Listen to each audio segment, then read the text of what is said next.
Thank you. I've heard Abraham talk before about if you're not letting go of beliefs in every moment, then you're not moving forward, you're not evolving, you're not experiencing this. Well, it is a sentiment that we have because beliefs are so much wrapped around what is. And if you are really what is-er, believer in what is-er, then you're not allowing yourself to focus forward. We may not be as specific about it as to say in every moment if you're not. We're just saying beliefs are old thoughts. Yes, patterns of thought. Beliefs are thoughts that you have been thinking, and every single thought that you have been thinking has an improved version. Yes. Every single one. I cannot help but extrapolate what you talked about with the teacher and the student to all of us, right? Yeah. All of us being teachers, all of us being Yeah. students. Yes. And I think there is some... All being cooperative components to one another. Yes. Yeah. And, or potential cooperative components. And I think you touched on something so brilliant there, where there's often a connotation that we as humans have of an imbalance of power of knowing with teacher and student, just Beliefs. the lexicon. Exactly. And I think... Sucky beliefs. Beliefs that others have imposed on you. Think about it.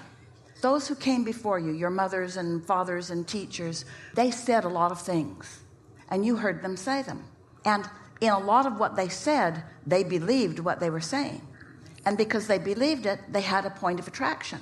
So their point of attraction caused them to demonstrate their beliefs at the same time that they were talking about them.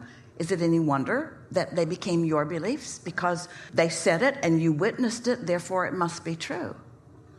But when you give yourself the latitude to understand that people are creating their own realities and that beliefs are creations, they are not assigned from some static standard, this is always true.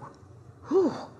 Then when you exercise your own ability to choose whether that's a belief that you want to demonstrate in your own life experience. And of course, those who have come before you don't want you to prove them wrong because they want to be right, but they also, in most cases, want your expansion and your joy.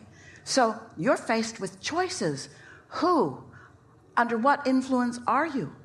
And if you don't even know that there's a source energy that is offering you a vibration, how could you begin to calibrate it? Because those who came before you have been constantly demanding of you that you calibrate to them.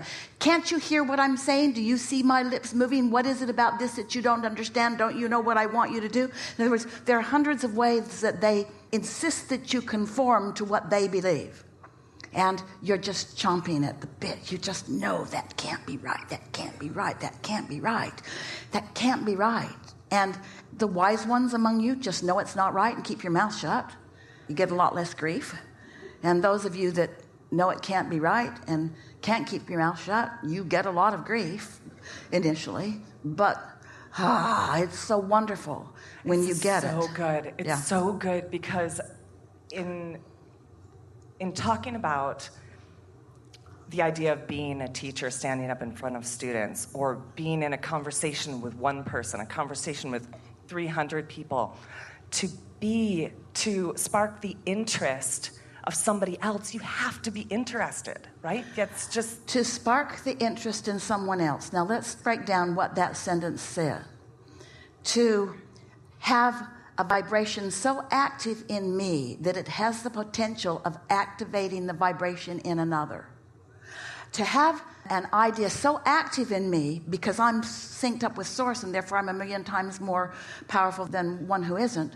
To have a vibration so active in me that the probability of activating it in another is so much greater. That's true power of influence. And of course, you could never activate something in another that wasn't for their highest good. Because you're hooked to the highest good before you have the power. And the very nature of, I find finding what and witnessing what lights people up is the best scavenger hunt of my life.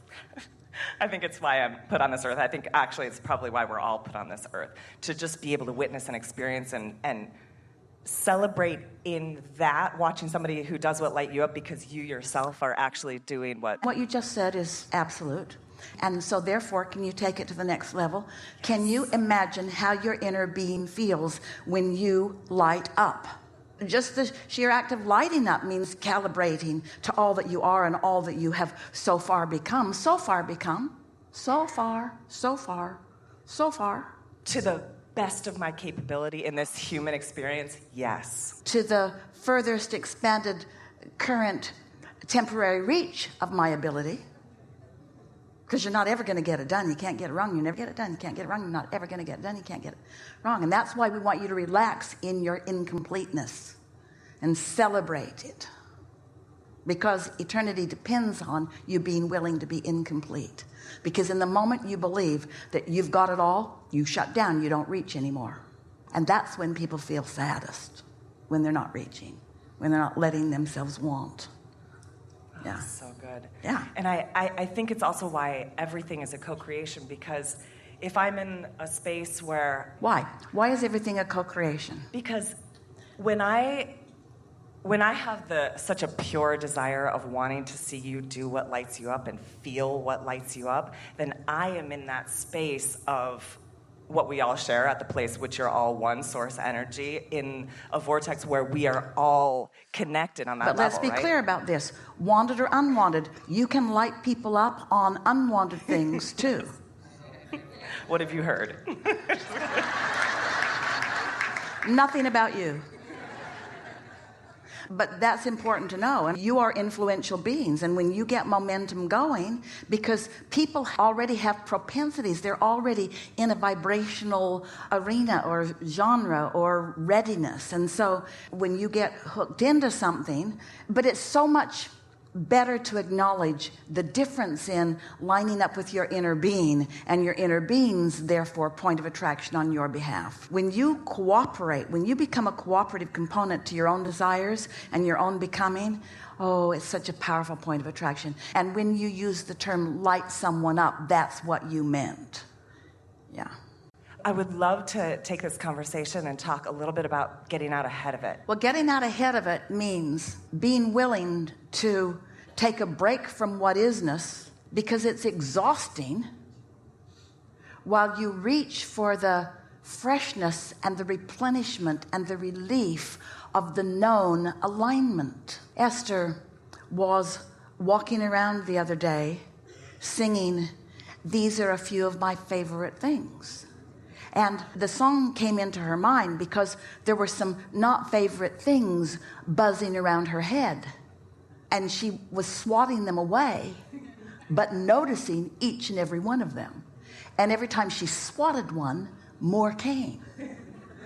And it didn't get too far into it before she acknowledged, these are a few of my not so favorite things, and they are becoming exponentially more. So she thought, oh no, I know what to do. These are a few of my favorite things. And she didn't pick the things from the song because those are dumb things that she never understood why anybody liked them. She couldn't relate to hardly any of them. But oh, she's got a list of favorite things, favorite moments in time, favorite pieces of conversation with grandchildren and children and friends, and favorite moments in time in what she's seen on the planet. In other words, when you get on that wavelength, these are a few of my favorite things, your inner being has collected albums of all of them. And when you decide that you're going to focus on your favorite things, your inner being will live stream them to you. Yeah. So good. Until you reach this new, wonderful place, these are a few of my favorite things in the making. These are a few of my future favorite things. These are a few of my favorite things in you that you haven't even seen yet. These are my favorite things that are coming to you that you don't know about yet. That's what your inner being is doing all the time. Your inner being is looking at the vortex version of your favorite things, knowing that they all have the potential of coming into fruition, and holding them as vibrational objects of attention while you relax and let yourself demonstrate them. And when you demonstrate them, the joy you feel is the joy of your inner being. So good. Yeah. I feel like so much of that, we're constantly going to be influenced by the variety that we see around us. Always, always. Let's say influence is good, but let's take a determined stance. I can see it, I can observe it, but I don't have to calibrate to it. Yes, 1,000%. And if you're not trying to swat it away, you won't. In other words, if you're not trying to push it away, you won't calibrate to it. If you catch it early, you won't calibrate to it. If you don't have a discussion with someone else, you won't calibrate to it. And that's the getting out ahead of it that you were talking about. Not being guarded that it might come, but knowing what to do when and if it does, and having your sea legs, knowing that you can deal with whatever's coming. You're flexible and resilient and solid and supported, and you have knowing. It's often when I spend time with other people, in my mind I've booked that time for them, right? I'm gonna get together with good friends in the afternoon, and already that time period I have no expectation of what we're gonna do, where we're gonna go. It doesn't matter to me because I've already booked that time. What is your expectation? We're gonna have so much laughter and so much fun and so much love. So you have a vortex version, a generalized version, yes, which is often the most powerful version, because when you get specific about what it's going to be, sometimes your memory of what happened last time is then activated, and then you're swatting things away. So being general about that. It's going to be fun. It's going to be funny. We're going to have a wonderful time. New stuff is going to happen. Yeah. That's a good stance. So from that framework, if we've set that up, it allows me to be the student. It allows me to be the teacher. It allows all of us to be a spectrum of all that we are in any given moment. Perfect right? words. It's so lovely to know that you are both the giver and the receiver, both the teacher and the student, both the questioner and the answerer, both the problem and the solution. Oh, I love that. Yeah. And being open to being played as the multifaceted instrument that we are allows us to create harmony with everybody sitting at our table, right? Yeah. And everybody who's witnessing and observing, and there is no flat or sharp chord that can't be synthesized and synergized into the beautiful symphony that we play together. Right? And have you noticed that the more notes that are playing, the more that is true? There's only 2 notes. Sometimes you can tell if they're not in harmony. But the more you get going, now you've got jazz. Doesn't that allow us to allow people to be the notes that they are in any given moment? And isn't that what pure alignment is? So good. Thank you. Really good. Really good.